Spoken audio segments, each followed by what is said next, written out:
expensive either. Mm. Sometimes doing the right thing, I'm like, God, just help me, help me, help me, help me, help. Hi, everybody. You got Well, caught, my dear.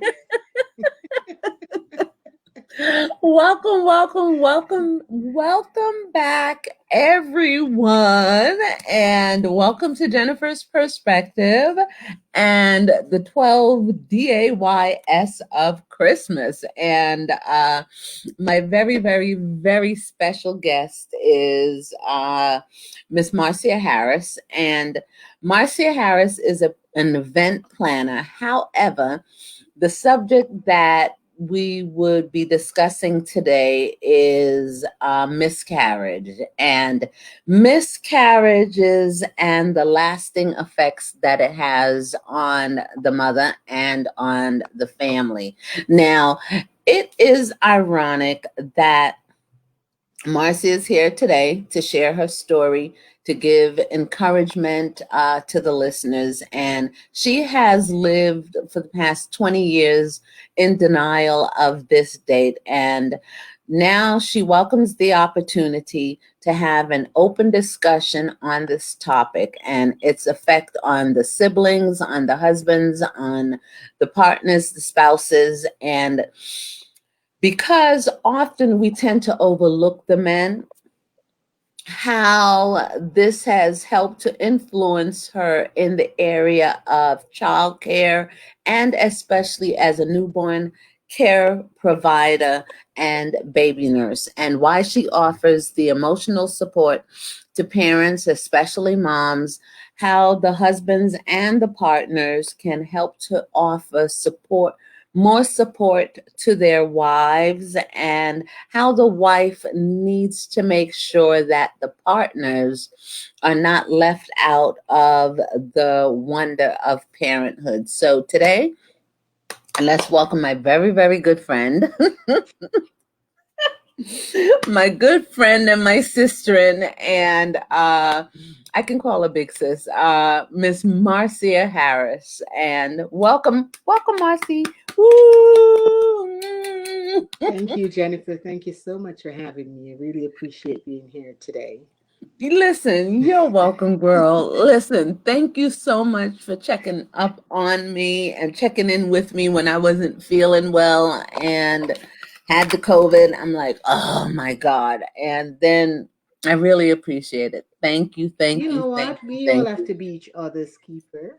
Mm, That's one of my favorite songs. Lean on me when you're not strong. Because that's listen, really when you need someone to lean on when at your weakest moment. So it was my pleasure to have checked in on you and happy that you're doing much better today. you're welcome, girl. You're welcome. And let's get into it. Let me sit up straight and I'm saying to myself, okay, then let me just do the best that I can. And right now, can't say much, can't, let me just do my part. Okay. Okay. So, Marcy, listen, I wonder how my ex husband thinks about everything because he really blew it, didn't he? Anyway, You will never know. And if let he me humble does, myself, be thankful, be grateful, and let's discuss miscarriages. And I had an ectopic pregnancy when I hmm was younger, and the baby was lodged in my fallopian tube. hmm Now, and it that is still considered a miscarriage, isn't it? But it's a yes, different type. it is. Yes, because there are different ways and types of how we can miscarry. Mm-hmm. So that I actually had one of those too and had to have my right ovaries removed. So, Mm-hmm.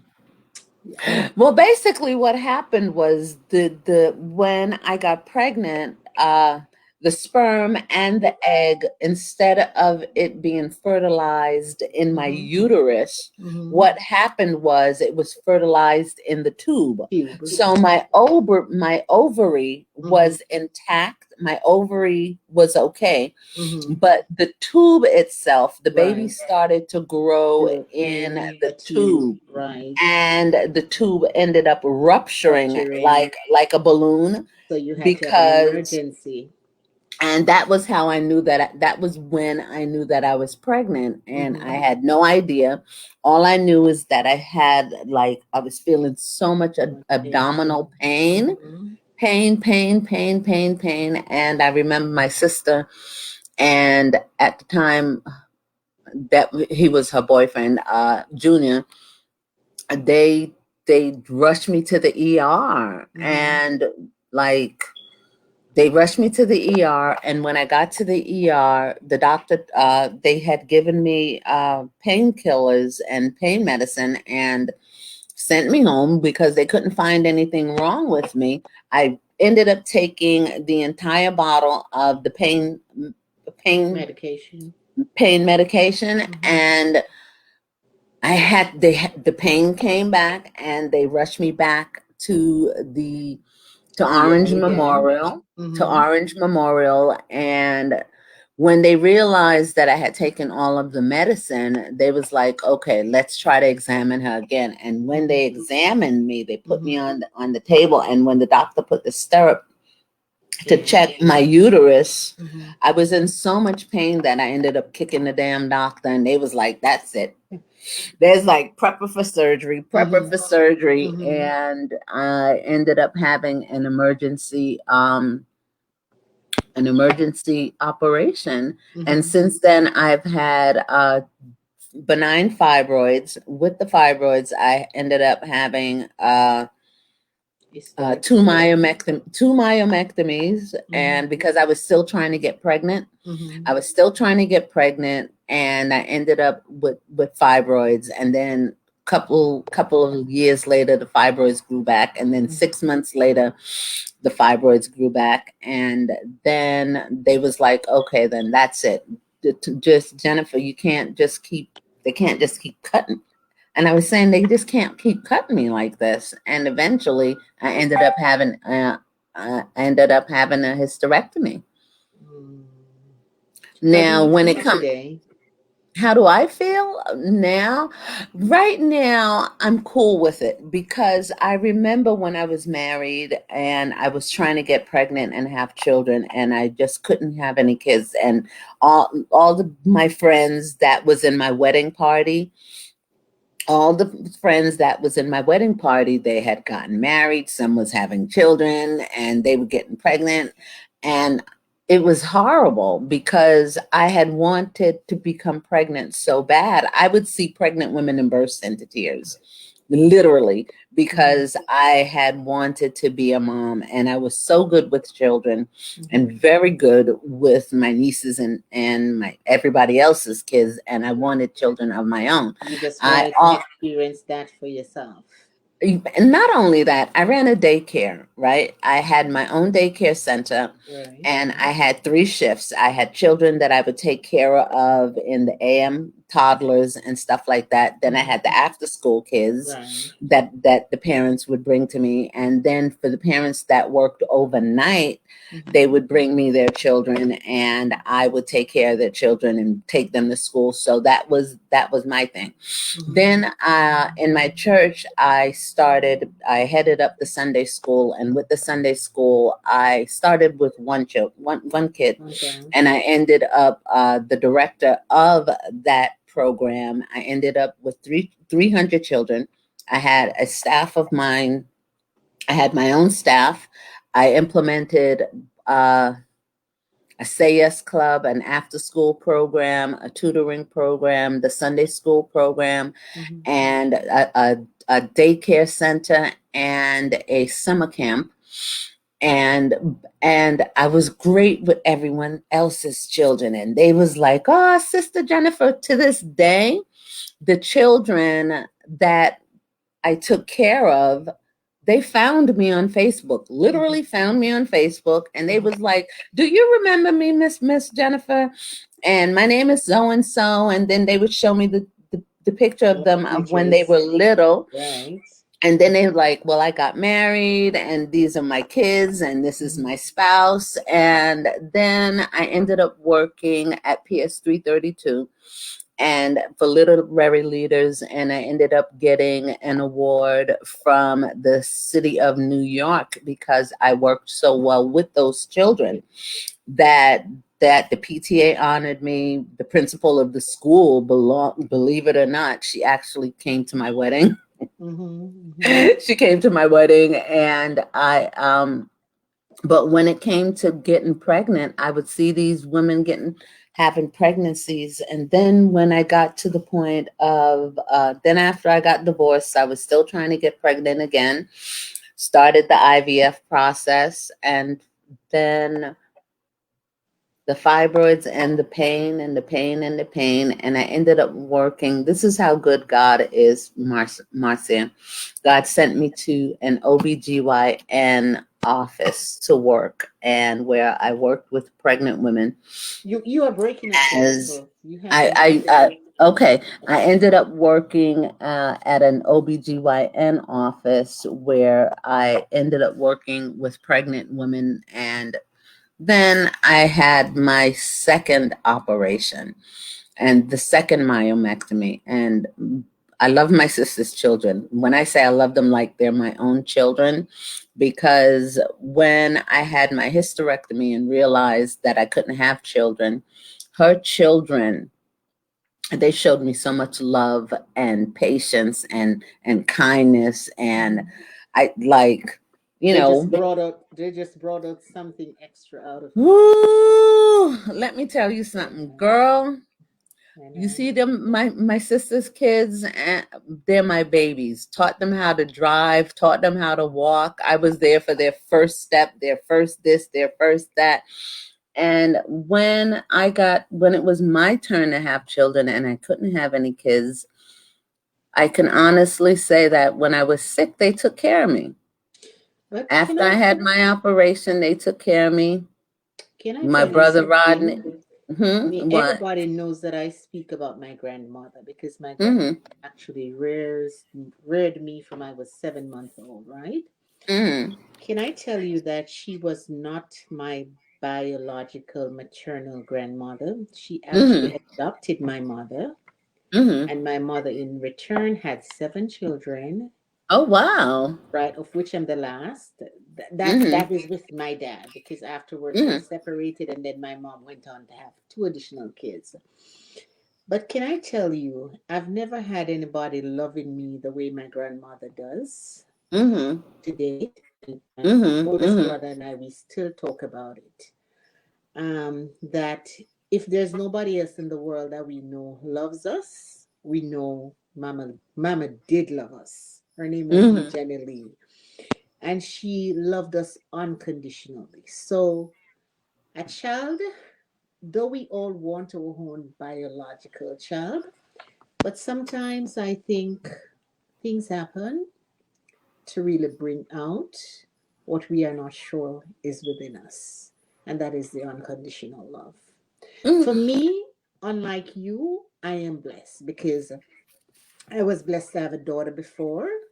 Hmm. Actually, I had my first miscarriage when she was about 15 months, Hmm. right? And then I Hmm. went on, and then I had a second miscarriage. But by the time I got to this baby that died at 35 weeks within me, Hmm. my daughter was now 7 years old at that time. Hmm. So at maybe about five, she had seen me going through a miscarriage. Hmm. And she was, like, oh, my mommy's going to have a baby. And then mommy becomes sad. No baby in tummy, no baby to take home. Now, when she was 7, she was quite cognizant of the fact what was happening. She felt the baby moving, she felt the baby kicking, Hmm. and we had prep because at 35 weeks old, I was looking to give birth. So my Hmm. daughter knew everything about that pregnancy. Make it worse, Jennifer, I had been struggling with that pregnancy from 10 weeks old. Did you have to do bed rest? I had to do bed rest. I had to put in Mm-hmm. the stitch. I was at home in bed and everything. Mm-hmm. So I was home with my, it's not as though I was going to work and she'd come home. She basically left me. She went to school. She'd come home and baby and I would be there. And then all of a sudden at 35 weeks, there was no baby. I mean, she's now 30. My daughter is now 31. Mm-hmm. And we have never had a discussion on the miscarriage. Mm-hmm. My husband, we have never had a discussion on the miscarriage. Mm-hmm. And the only regret that I have Mm-hmm. is that I did not have a funeral, a formal funeral for my baby. You didn't get a chance to say goodbye or anything like No, that. because I wanted to do Mm. it, but my dad and my, partner at the time, who eventually became my husband, he did not believe that I should because he thought, it would just be a place for me to go and to grieve and to hang out and whatever. So, but the good thing that came out of this is that University Hospital of the West Indies, Mm-hmm. my doctor at the time, Dr. Kulkarni, asked me because he was a professor there. And so he asked me, would I be willing to give Tony, for them to like use her as a research and whatever. And I did say yes. So the only good thing that comes out of it is that at least I know that, she's providing guidance to persons who wants to go into the medical field and, want to do whatever they are doing, Mm-hmm. you know, um, research and whatever. So that's good. Mm-hmm. Now, do you know that you also have a Facebook group that you currently started for women that have had miscarriages and for the how like when what is it I'm trying to say? Okay, for that group, how is that group going or how is it doing right now? Well, let me point out that the group is not just for women. The Mm, group is for anybody who is grieving. mm, I lost a brother too, like 2.5 years ago. And I'll tell you that losing a sibling is just as hard as losing a child or losing a parent mm, because you're not thinking of your sibling dying right now because these are persons you slept in the same bed with, you ate out of the same plate. These are mm. like your age group. So you're not seeing them as just deceasing. Like for my brother, he within less than 3 months he was gone. He was diagnosed in May and by September he was out of here. So less What than 3 months. Cancer. what was what was Can- it? Cancer? Cancer. Mm-hmm. What type of cancer? Lung cancer, From lung cancer? which had Let me tell you metastasized something. actually gone to the brain. So it's not about all about women.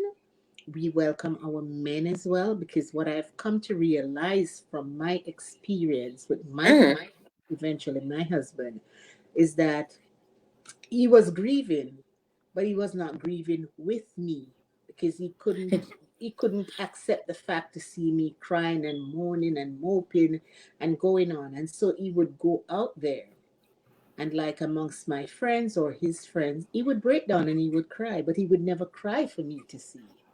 mm-hmm, mm-hmm. And that is what we need when things like these happen. Partners have got to come together. They've got to, even if you can't talk about it, because sometimes talking, you don't know the words to say, but sometimes just hug each other. Just just hold each other. It's not, you know what it is? Let me tell you something. When men express their emotions differently, Mm-hmm. And sometimes you also have to remember the time, the culture, and the way that men are raised. Men need mentorship just as much as women need mentorship. But I Mm-hmm. think when it comes to something like the loss of a child, Mm-hmm. they don't know how, like they don't know like for them to cry in front of you would be a form of, damn, I don't want her to see me cry, you know Mm-hmm. what I'm saying? Mm-hmm. And then we as women, we also have to understand that they process their emotions differently. Men are from Mars and women are from Venus. Exactly. Men are from Mars and women Are are from from Venus. Venus. Mm-hmm. And what he'll discuss with the things that he'll discuss with his friends is the same thing that you and But him may have like Jennifer, a I do conversation. understand. I do understand what you're saying. But the grief is, But what it was a I am loss for the also both of trying you. to get across to persons is that men, as you say, they have their emotions. They Mm, feel this thing as much as we do. mm, And so, as you say, lots of time it is thought that, oh, the men should be the hard nut and, they shouldn't crack and they shouldn't this and they shouldn't that. But really and truly, I mean, we're both in this thing together, the male, the female, or the partners together. And mm. so it beholds us to really come together. We came together for that child. So, and we were looking for the birth of the child together. So when the unfortunate thing happened, we need Mm. each other more than we need anybody else. It was But only then, recently that Prince Harry and Meghan came out about a recent miscarriage that they had. you know who just had a miscarriage too? Tip and his wife Ti in Exactly. Atlanta, and him and his wife just had a Right. miscarriage. And I think when it comes to that, I think the partners should grow closer together Exactly. But then instead again, it can of, also break some parties further away yeah, because then sometimes we have the blame game starting to happen. Oh, you did this. Oh, I didn't do this. Oh, I did this. You did this. You caused me to have this miscarriage. And so it goes on and it goes on and it goes on. Then we have the war of words start happening. And then the separation becomes just mm. wide and drifted, when we should really be using this time to support each other and to be there for each other. Now, how would you are there any men in your group as well? Are there any men in the group that you currently run right now? We have a few men, but if you notice, you go on, you see a few men are there, very inactive. They don't say much. Like the other day, I did a Facebook Live. It was International Men's Day, and I shouted them out and all of that.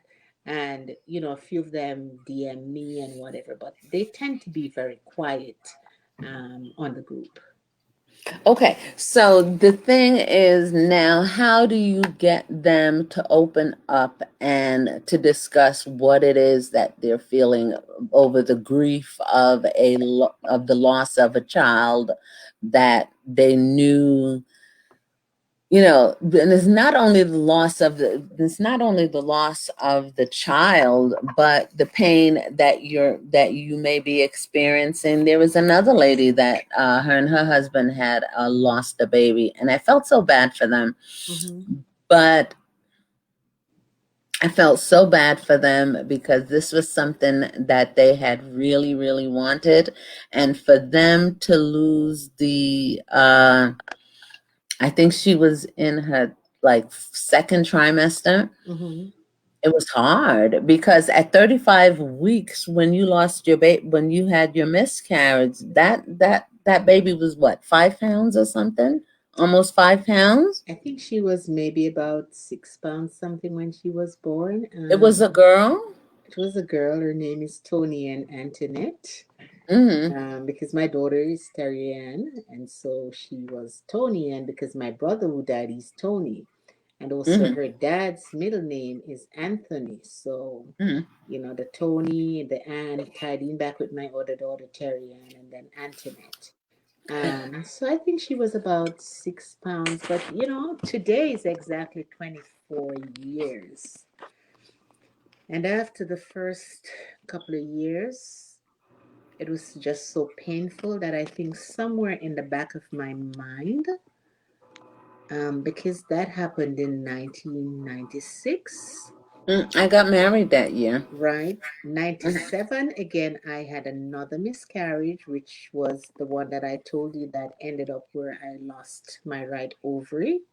Mm-hmm. But I was blessed in that in 98, I got pregnant again. Mm-hmm. And although I had a very traumatic pregnancy, I was blessed that at 33 weeks and 5 days, they took my baby boy, who is now 21. Mm-hmm. Actually, when they took him, they told us that they don't think that he was going to make it because I had so many complications, gestational diabetes, in and out of the hospital. I mean, if I spent 2 weeks at home, it was a whole lot. I'd Mm-hmm. be in and out of the hospital. You had toxemia as well, high blood pressure. Did you have toxemia? No, no. I didn't No. have that. I just had gestational diabetes, and then I guess stress more than anything else was my major problem because Mm-hmm. at the time I had three private OBGYs that I was seeing. I had become paranoid, I tell you. So I would walk into one doctor's office and they mm. say this, and I would walk out and I would go to another. By this, they all knew me. So we had a personal relationship. So Mm. when the receptionists see or hear me come in, no matter how full those doctors were, Mm-hmm. they would facilitate me. To, and, I, and then guess what? what All three of happened? them did not know that I was seeing other doctors because it was just a peace of mind kind of a thing that I had to have had. Now, I remember one of my best friends. Her name was Donna, and she lived across the street from where I lived at. And I remember when Donna was pregnant, that she spent all 9 months Mm-hmm. literally Mm-hmm. laying in the bed, like for 9 months.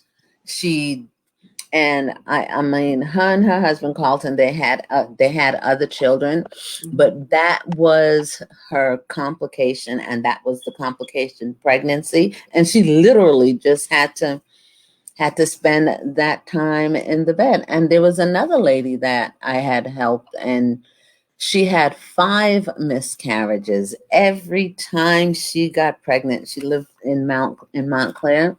Every time she got pregnant, she would carry the baby to like what, 5 months, Mm-hmm. and by the time she got to 5 months, for some reason she couldn't carry the baby to term, and eventually, like, I think 2 years later, Mm-hmm. she started going to this church, and I saw her at the church, and then we ended up praying for her, and finally, but I think within the course of the time that she's been trying to get pregnant, she had like 10 miscarriages, Well, for and me, it's hard. I have had a total of five miscarriages, including that stillbirth that I had. Hmm. But, I mean, everything that happens, I mean, as I said, after about 4 years after Tony and I died, I was just like out of it. I think after I had my son, because Tony and was 1996. I Hmm. had my son in 1999. And I Hmm. think after my son was born, maybe about a year or two after that, it's like my mind just created a weave over December 2. So N- it's like Now, that day would come and go, and it would be days. It would be like December 6th when it is my birthday. I was like, oh my God, Tony's birthday was December. But it's like that you that still get sad that thing. around the birthdays when Yes, it's time, you I still I feel it. I did, and I still Hmm. do, but it's as though, you feel sad, but you don't know why you're feeling sad. That kind Hmm. of a Hmm. thing. So Hmm. it's like starting like the middle November down to the second, this down to the fifth of, or when it comes around to my birthday about the sixth. It's like Hmm. as though the second just go by in a blur. I can't really tell you that the second came yes or no, because it's as though it was blocked off of my calendar. It was just blocked. It was just blocked. And it's So, funny, what made you want to just talk discuss it about now? this today.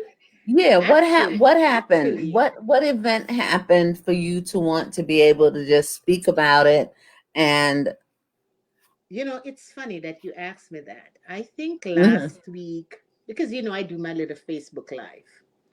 And hmm, hmm, last week I sat down and something just came to me, and I said, you know, Tony, and it just came to me. Tony will be 24 this year. hmm, I think on that day I'm going to do a live just in her memory. And then hmm, over the weekend I was talking to my best friend Laura Lee. hmm, And for some reason, we started talking about Prince Harry and his wife, their miscarriage. hmm. And she said, I have been saying to my husband, her husband is Mark. She said, I've been saying to Mark, that Marcia is always talking about miscarriages, just the effect. And I think that she should talk about it and discuss it, and, really try to encourage people more about it, because How did it she, affect your children? How did it affect your daughter? well, Because your as daughter knew I that you was as pregnant. I Is said before, that's 24 hmm. years ago. My daughter was 7. She's now 31. We Did have she never say discussed anything to it. you? She never. You never talked about the baby. Never ever talked about it. If I did try to Aww. talk about her to her dad, he would find a way to just change the subject. He doesn't want to discuss it. He doesn't want to discuss it. Because I think his way of dealing with it is that if he doesn't discuss it, I won't become sad about it. So I think that's how he tries to really rationalize it. Hmm. If he doesn't discuss it, I won't be sad. Aww. Yeah. But I Now, just like to use. but you formed a support group for women who have had miscarriages, and how is that? It's funny because we have this Black New Jersey thing that is going on Facebook, and Mm-hmm. someone reached out on there and did mention that she had just suffered a miscarriage, and she just did not know how to deal with it, and she was just throwing it out there to see if anybody in the group had gone through that before, and if anybody could give her any kind of guidance. And so I reached out to her, and so it brought into prospect that people are suffering from this thing, people are being affected, families are being affected, and they just Mm-hmm. don't know how to deal with it. And so I thought, 24 years is a long time, Mm-hmm. Do and you I have still learned a lot. cry? Do you still have a I lot of I emotions and have been everything? blessed that my son has come about and has actually given some healing measures to me. Mm-hmm. And so I just wanted to reach out to someone to tell them that it's okay. There are others of us out here who have been through the same. We empathize with you. Mm-hmm. We understand how you're feeling, though we all carry grief differently, and we all, face these kinds of things differently. But we just want others to know that there are those of us who have been through it, who are living through it, who Mm-hmm. still think about it, or like as many do, like myself, hide away from it. And that's Mm-hmm. okay. If we can find a way to come together as a group to talk about it, to pray about it, even to cry about it, to reminisce about it, it's okay. Mm-hmm. That's why we need a group of us, men included, and us moms to just come together and just be a support for each other. And we need Remember our children, our older right. siblings.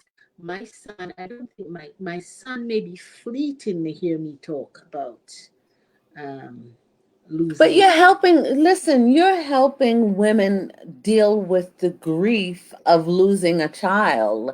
You understand? Sometimes when a couple loses a child, it either brings them together or it separates them because they don't know how to discuss it, or they play the blame game. What did you do? Did you not do anything? Did you Right. rest? Did you pick Mm-hmm. up something? You Right. understand? Were they arguing? Were they fighting during while she was pregnant? There's so many factors that come into play that I think that when, especially with Black women, I think we need that support system to help us to heal, to move forward. You understand? Because We certainly do. We there are certainly so do. many secrets that I guess is rooted in the culture. And I'm from the West Indies and you're from the West Indies. And Mm-hmm. there's just certain things that from the Caribbean that people just don't talk about. They don't. I think that one of the things that, as you talk about, we don't talk about it, is Hmm. that especially with Caribbean people, we tend to think that, okay, I've had people who said to me, so what is the big problem? The baby wasn't even born. You didn't even get to hold her. You didn't get to take her home. Yeah, but That kind of a thing, and like that's they're the, and just so that's the thing, insensitive about it that it beats me. girl. It Let me tell you beats me. something. That is the thing that I don't understand. When I always try to tell people that you cannot tell another person how to feel. You understand? Mm-hmm. Because what it is that you may be feeling, suppose like don't most people know that they're connected? You can talk to the baby in the womb. You can listen to the baby can listen to music. The baby kicks, the baby can dance. There's so many Oh yeah. things. And this is when you are bonding Mm-hmm. with that, when the mother and the child, and the mother and the baby is bonding at that time. So for them to be insensitive and say, oh, well, you didn't bring the baby to term, or the baby didn't live to be birthed, you can't tell somebody when not to grieve, because that's been your companion. And you go to sleep, you roll over, you wake up, the Mm-hmm. baby kick you, you feel the baby here. You Right. understand? It's like 24 Yeah, hours and a day, and and 7 days a week. and my daughter used to take it as fun just to, put her ear to my stomach and just to listen to her. Or she would pat her and say, kick me. And the baby would, and she's like, Mommy, she kicked. Mommy, she kicked. Just like that. But, as we talk about people being insensitive, I'll share two experiences with you. Hmm. I supposedly had a good friend when I lost the baby. Hmm. She was one of those that Basil would go to and, would cry about the baby and, and all of that after the baby died. This young lady never reached out to me. She never called me. She never said, I'm sorry to hear. She never said anything. At the time, because she was a little bit older than I am, she had a daughter who was pregnant. Hmm.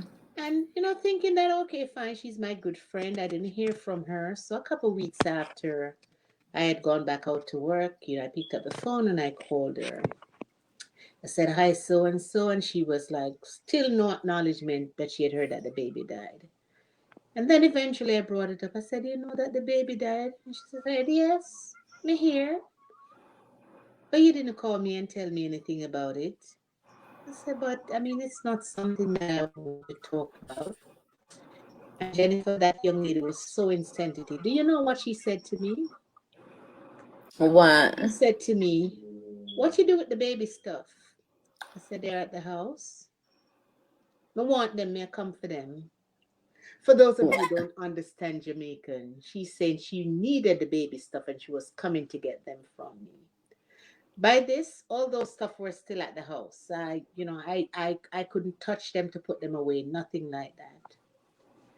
And I said, but I'm not giving, I mean, not that I wouldn't think of, but at the time, I just couldn't think of touching them. And she said to me, so why are you keeping them? You don't see that you can't carry a baby every time you're pregnant, the baby die. Jennifer, That was it horrible. felt That like was mean. a car had run over me today. That was mean. I was at work and I remember the only thing that I did, I screamed and I threw down the phone and I just rushed to the bathroom where my co-workers, they hung up the phone and they came and they comforted me and stuff like that. Then I had another neighbor who came to visit me, and then all she could say to me was, don't bother cry, God knows best. I've heard that. Jennifer, let me tell you something. Listen, We all I've know that heard God is that. supposed to know best. But can you imagine? I had been trying to keep that pregnancy from 10 weeks. I was a private case. I had three doctors, as I told you. We just did everything that we could to possibly keep that baby. And so when somebody come and they tell you, "Oh, God knows best," don't cry about it. God knows best. It's like it's the worst thing somebody could have ever told me. Girl, Because man, I was mad with God, and I told God, I said, "I'm mad with you." I did tell him. Bible says, "Be hungry and sin not." I said, yeah, but the "I am Bible also mad says with you." that God, in the book of Isaiah, God says, come, let us reason Reason together. together. So Yep. that means God wants you to express I wanted him to what, explain to me why. girl, don't even start. You know. Don't start. So Don't start. Don't start. so Because right you know, now, I say to people that when things like these happen, mm, sometimes don't find the words to say. Give somebody a hug and leave it at that. But don't that's true. try to rationalize and to tell them what you believe, because the person might just not be in that frame of mind to be acceptable for what you're saying. I have a friend who grew up in the church. She was a minister's wife. And Mm, when she lost her baby and they came to her to say, well, God knows best, she said, get out of my house. She tossed them okay. out, you Good know. for her. So what I'm saying is that find out at what place that person's mindset is. Mm, If the person look at you and say, well, I accept it because God knows best, then you know how to go from there. But don't go and say, you don't have your baby, but God knows best. We are not really at that place where we want to hear that. That's the honest truth. sometimes Being people have honest to truth. remember, sometimes people have to remember that people are human beings. Mm-hmm. And especially if the couple wants children. And if he wants the children, if he wants kids and she wants kids, and then there's a miscarriage, they're both dealing with a grief and a loss that it is that I think, and that's the thing, they don't know how to open up and express their feelings to each other. And Mm-hmm. this is why I think a lot of people don't think so, but I think that they should get couples counseling. Counseling. They should get because they have couples counseling, especially when you're dealing with grief and the loss of a child. But most people, most couples, either, especially some men, they they deal with things differently. They process their emotions differently, and I think this is where the two partners should be united and Mhm. express it to each other instead of separating and stuff like Right. that. So, And I'm going to appeal to people too, because people, I think it's well meaning, but as I said, we have to take each person at the place that they're at. hmm For someone who has just lost a child, don't have your young baby and take your young baby to go visit someone who has just lost a child. They are, in most cases, not going to be in a place where they they're not could going to be accept able that. to handle. They're not going to be Because able to I handle it. remember, for me, I mean, you're Jamaican, but I don't think you really know about the hospital. I had my baby at the university hospital. hmm And I think one of the worst thing that they could have done was to hmm have me on that ward for a night after my baby was dead. It was the Um. longest, it was the most horrifying night. And so as soon as the morning was light, I asked to hmm go home. And they're, oh, you can't go home. Your doctor has to come and see you. I picked up my phone and I called Dr. Kulkarni. I have to get out of here. I could not stay on that ward. Everybody had their baby. Everybody, you hear all the baby crying, whatever. I just could not stay on that ward. And then when I got home, someone had the nerve, had a baby, came to my house and brought the baby. And I'm like, I don't want to see the baby. And they had the nerve to come putting the baby in my lap. Okay, if you don't Look, want look. to, well, drop her then. And I'm like, you better hold your baby because I'm getting up. Hold your baby if you want your baby. And it's funny because my grandmother was a community midwife. hmm She was someone who took care of children within the community. So from a tender age, I have always had kids around me. And hmm so it was not strange that I eventually opened the daycare center after my son was born because, as I said, my son, bless him, the Lord gave me him as a way of acceptance because after my son was born, it's like my healing process started. But, hmm can I also tell you something? That people go about and they blame persons for having abortions and different things. Can I tell you something? When I got pregnant with my son, hmm I walked into my three same doctor's offices, and each of them confirmed to me that I was pregnant. And hmm each of them, I begged them for an abortion Which one? Which one? with You my was son. pregnant? With my son, Really? That I begged them for an abortion because I why? because I said I could not take the pain of losing another baby. I was So like, you would Doc, rather have I to was do I you would was like, rather have do Doctor, it willingly I than to said, have the baby Doctor, taken. I'm not having this baby. I'm hmm not carrying this pregnancy rather because I'm not going to lose another baby. All three of them ran me out of their offices. So all three Good. of them basically along the way, all three of them, they were not just my doctors for me to go into the office with my But they were your pregnancy. friends. You had a They good they had become relationship my with them. friend. They had hmm become persons who would call and check upon me. hmm And even my son being named Michael, other than from being the biblical name of Michael, I hmm actually named him from one of my doctors, Dr. Michael Abraham, who has become my very good friend and confidant.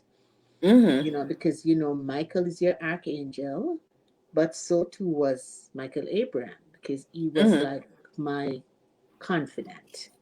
Shalom. He was like, Marcia, how are you today?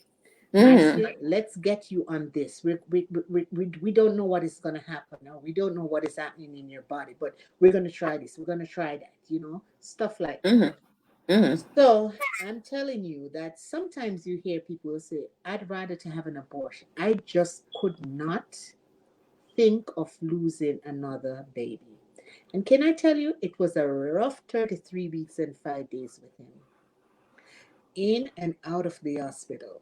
I was in today, I was out tomorrow. I was in today, I'd be home for a week and a half, then I'd be back at the hospital.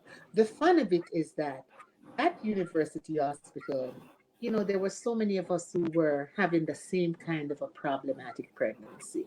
And so we had an entire back section of that hospital ward to ourselves. We had hairdressers coming in. We got our nails done right on our bed.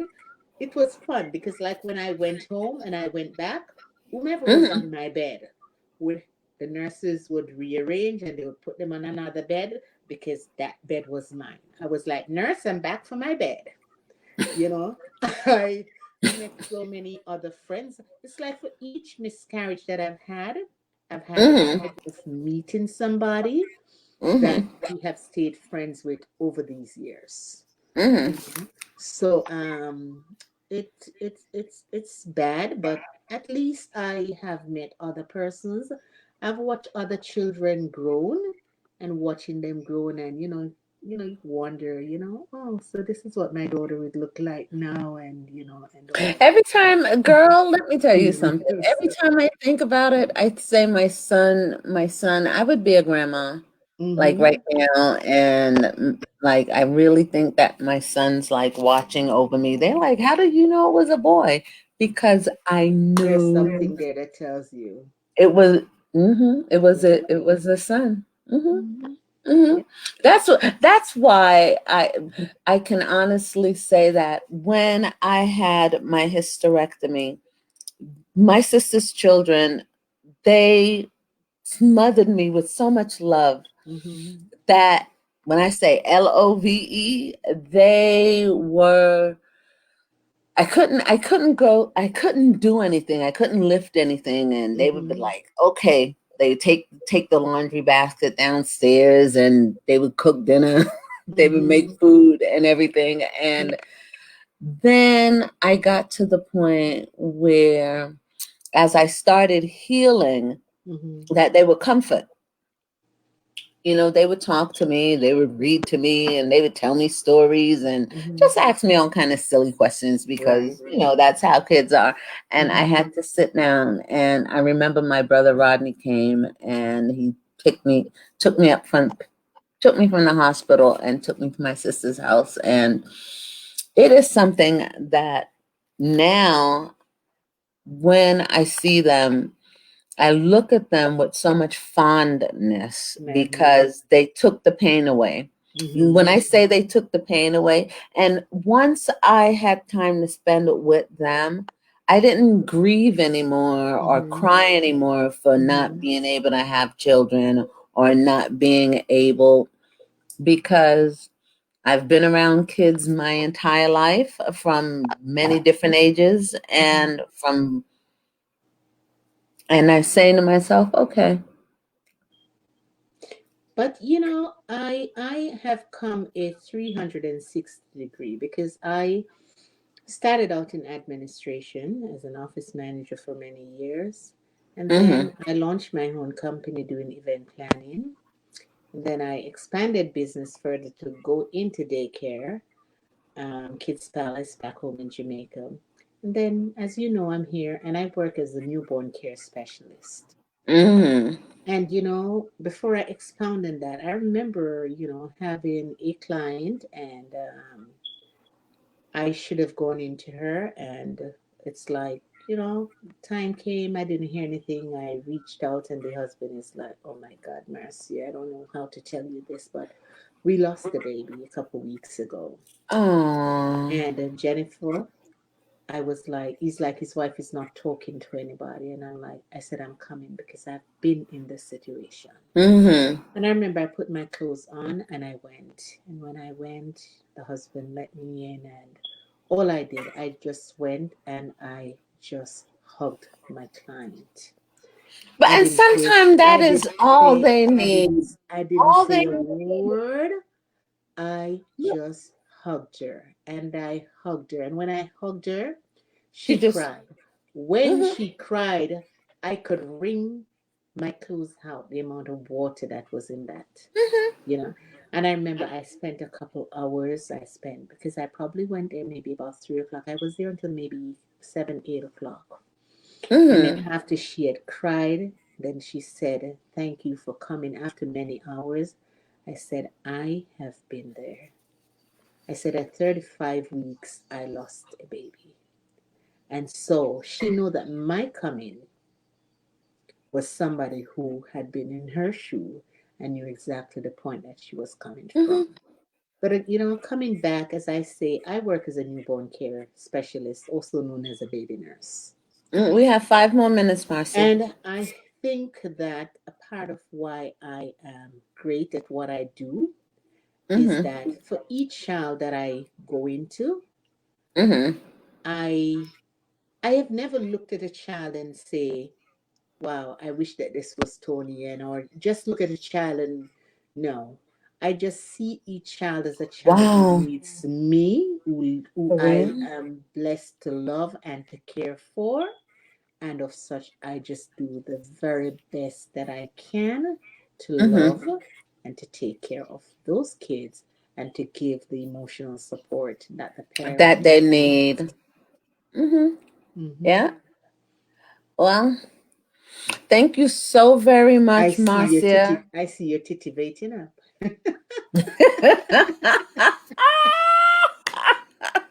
Listen, Marcia. You gotta Thank you keep the look so. going, okay? Listen. Thank you. Thank you. Thank you. Thank you. Thank you. Thank you. Thank Thank you. you so very much And you know for what? We actually are in this taking the thing together, time. and I'm here for you.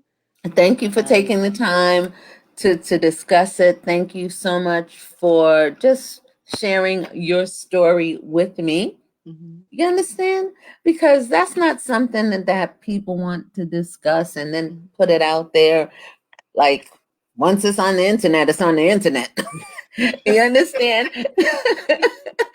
So maybe somebody that is listening to this or watching this can realize that there's a support group for women as well as for couples who Mhm. have had miscarriages and they need somebody to talk to. Not they don't need somebody to tell them anything. They just need to hear them, Mhm. just listen to them and to be empathetic to what it is that they're going through, because we're human beings, we're people, we have feelings, and Mhm. we have to learn, not only learn to be empathetic but understanding. And then sometimes some people don't know what to say, because I remember a friend had she only had one son, she had two kids, and her son got shot. And when I say the pain that Mhm. I felt it for her. Like, you understand, that was just like, but what could I possibly say to comfort her Mhm. at that moment? I couldn't do anything. All I could do was give her a hug. Mhm. You understand? Let her cry. And I, I'm saying to myself, damn, as a parent, how do you Mhm. how do you do that? Yeah. And it was hard. It was hard. It was hard.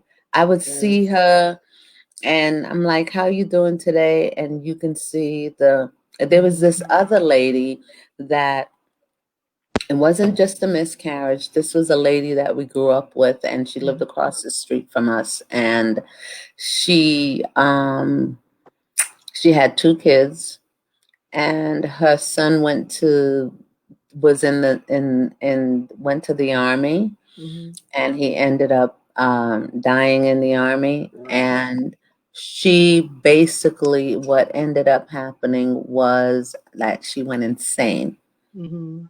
grieving, like just I think she took the focus off of her daughter Mm-hmm. And the loss of her son was so, Wow. Sometimes, there are just so no words to say. yeah, sometimes listen, sometimes when you think of life, life is very precious, but what do you say? What do you say to somebody? And sometimes people need just to somebody to listen to, Mm-hmm. because with everything takes time. Everything takes time. Just And watch my little baby girl, Tony and how old would your Antoinette, daughter how old would your daughter be now? 24 years old today. For real? Well, hey, listen, you can't miss nothing I never had. Well, I do miss her, but happy Listen, birthday wherever you are, baby girl. but that's what they say. They say you can't miss something that you've never had, and that's the truth. Even though I didn't have children of my own, I missed not have being a mom and not Mm-hmm. having a baby of my own and someone to Mm-hmm. care for and someone to love. But now, with all that's been going on, I guess time heals all wounds, and now I don't know if it heals or it just the plaster just becomes a little bit. I don't know if it's totally healed because comes what may underneath that wound is still there, but it does help it to get better. But I don't think it's totally healed because if you ask me if I'm healed after 24 years, I'll tell you no because I still think about her. I still see persons and I still wonder what she would be like. I look at her sister and who my daughter has become, and I just wonder, she would have been such a good example of a big sister for Tony, and so you still wonder about it. well, Marcia, thank you so much for your time. Thank you for Thank sharing your you. story with me. Thank you so very much for just because that's personal. And thank you. Thank I you honor for and having me. respect, honor and respect. I give you the honor and respect. One Thank you love. so very much. One love, girl, and we'll speak again. I Okay. have another appointment, and we'll chat Take it soon. out of take it out of there.